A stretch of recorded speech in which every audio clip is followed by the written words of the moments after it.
Dan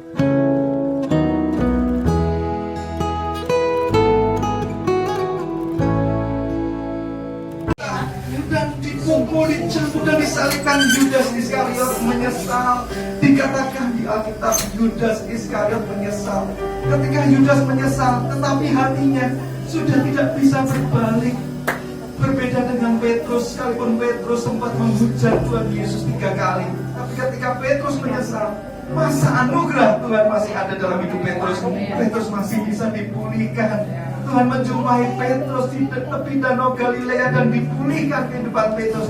Tetapi bagi Yudas, waktu masa anugerah Tuhan sudah selesai.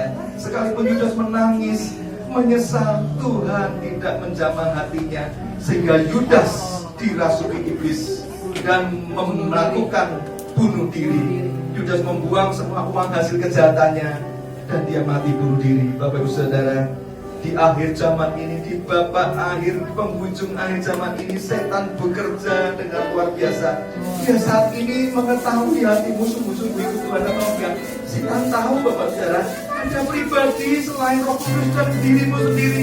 Ada pribadi juga yang enggak kamu lihat, tapi dia selalu mengintaimu siang dan malam. Ketika Anda sadar bahwa kamu orang yang dicari oleh setan itu dibinasakan, bertobat sungguh-sungguh, sebab dia menunggu kapan kau mengalami kemunduran iman dan meninggalkan iman percayamu kepada Tuhan Yesus. Kalau ada dulu orang yang berkobar-kobar imannya, kalau dulu ada orang yang namanya jam-jam doa nggak pernah bolong-bolong, kalau dulu ada orang yang baca firman nggak pernah bolong-bolong, tapi sekarang hanya gara-gara tekanan ekonomi, hanya karena stres mikirin pekerjaan, masalah keluarga, masalah anak. Coba renungkan ini baik-baik. Apakah ada orang yang hidup di dunia ini yang tidak luput dari masalah? Jika memang tidak ada, kenapa Anda harus menjadi kecewa, menjadi khawatir berlebihan dan ketakutan berlebihan sehingga imanmu goyah? Di sanalah iblis masuk dan mulai membelenggumu dengan berbagai rupa-rupa kekhawatiran dan ketakutan, bahkan dosa mulai mengintip dalam kehidupan. Jika memang ini potret gambar dirimu saat ini, Bapak Saudara, saya mulai mengundang engkau, orang-orang yang mau bertobat sungguh-sungguh, yang mau kembali diteguhkan iman percayanya di hadapan Tuhan. Saya khususkan di depan sini menjadi tempat perjumpaan pribadi antara engkau dengan Allah Roh Kudus.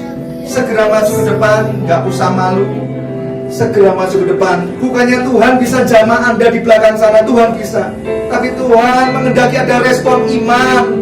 Langkahkan kakimu, hai iblis, lepas setiap rantai belenggu yang membelenggu hati dan pikiran orang-orang yang kau kasih yang ada di tempat ini.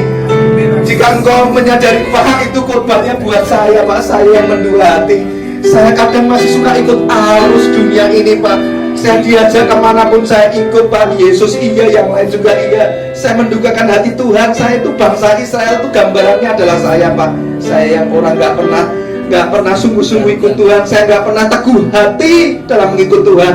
Saya seringkali kecewakan Tuhan, Pak. Kalau memang